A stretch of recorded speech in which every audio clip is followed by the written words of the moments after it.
Madam President, I rise today to mark the tragic occasion of the worst U.S. mining disaster in 40 years. A year ago today, 29 brave and patriotic men went underground to mine the coal that powers our great nation, and they didn't come back. Our entire nation grieved with their families for their tremendous loss.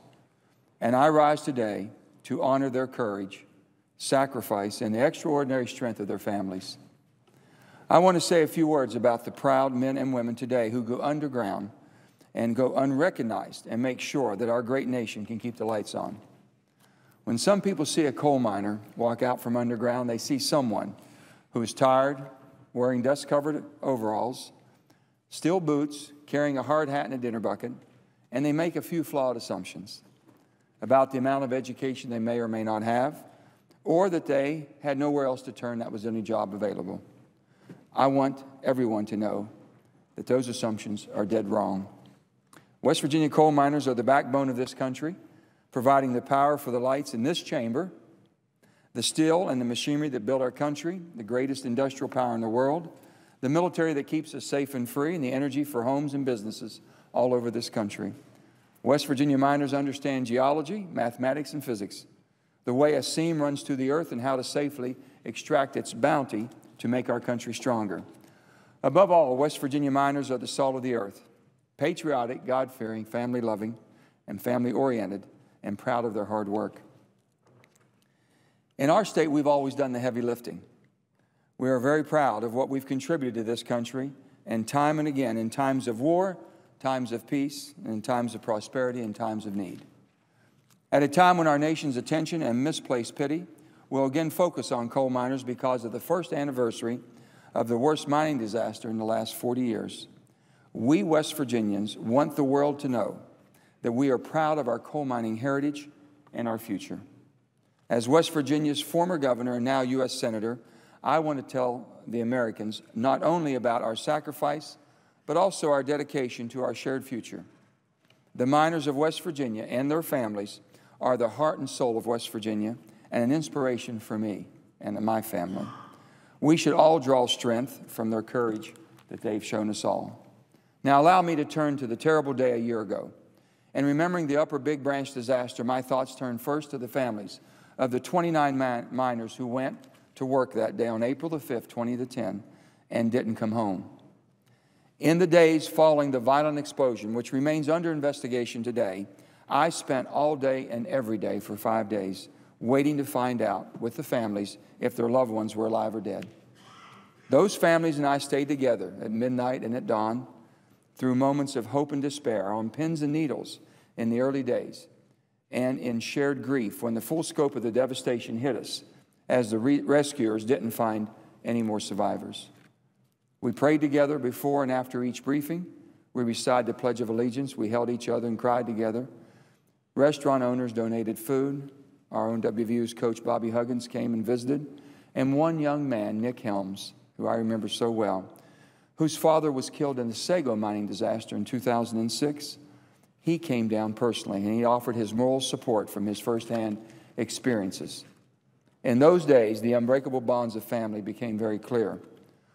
One family alone lost 3 good men.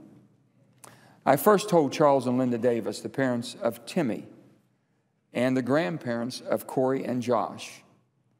I told Tommy, and Tommy was another brother who had worked in the mine, just came off the shift. And Tommy was the father of Corey. And I also told Patty, large families, and Patty as their daughter of Linda and Charles, and she was Josh's mother. So we had, in the mine, we had Timmy, the uncle, and we had Josh and Corey. All 3 men had been found, but they had perished. The first question I got from Tommy after I told his parents, he said, "Joe, were they all together?" And I said, "Yes, they were, Tommy." Tommy replied to me, he says, "I knew my brother Timmy would be taking care of the boys." That was not my state's first mining disaster or mine. When I was a young man, my own family went through the tragedy of the Farmington No. 9 explosion in 1968. 78 miners were killed that day, and it left a searing impression on me. Of course, we didn't know right away how bad it would get. Everyone camped out at the company store. We were all waiting for any word before the authorities finally came, and they told us all that the decision had been made to seal the mine, which essentially was entombing all of them, and the rescue was over. In that disaster, I lost my uncle, I lost my next-door neighbor, I lost some of my high school classmates. One of my strongest lessons that has stayed with me to this day is that waiting families should be systematically updated on the progress of a rescue operation. I know firsthand that a minute seems like an hour seems like a day, and a day seems like eternity. With consistent updates, the waiting becomes a little more bearable. During my term as governor, and the 3 tragedies we went through, which was Sago, Aracoma, and last year Upper Big Branch, we briefed the families every 2 hours. It was a cycle that we received a briefing from our authorities, then we went and briefed the families, then we told the media. And it was a cycle we continued until the fate of all of our miners were known. We've learned a lot in West Virginia. After disasters at Sago and Aracoma, we enacted more safety measures in my term as governor than in the 30 years before. We've become a leader in safety, and what we're implementing is being used across all types of mining all over our country and around the world. The bottom line is that in our state, we won't tolerate intimidation from any person or company that puts profits ahead of safety. And I truly believe that the single most important element in any mining operation is the men and women who work there every day. Under my watch, we empowered those individual miners and their families to take more ownership and control over their own safety without fear of retribution, with a 24-hour anonymous hotline to report unsafe conditions. Since May of last year, we've had 86 calls, and we responded. At the end of the day, though, the families, the people of West Virginia, and all Americans need to know how this tragedy happened and what we must do to prevent anything this terrible from ever happening again. We are still waiting for the results of the federal and state investigations, as well as an independent report from my special appointed investigator, J. Davitt McAteer, a West Virginia native and an assistant secretary for the Mine Safety and Health Administration under President Bill Clinton. We will look at the results of their investigation to determine what happened, make certain it doesn't happen again, and determine whether anyone, through intimidation or otherwise, put profits ahead of safety, and that the people responsible are held accountable. In the meantime, I am co-sponsoring a piece of legislation with Senator Jay Rockefeller, the Robert C. Byrd Mine and Workplace Safety and Health Act of 2011.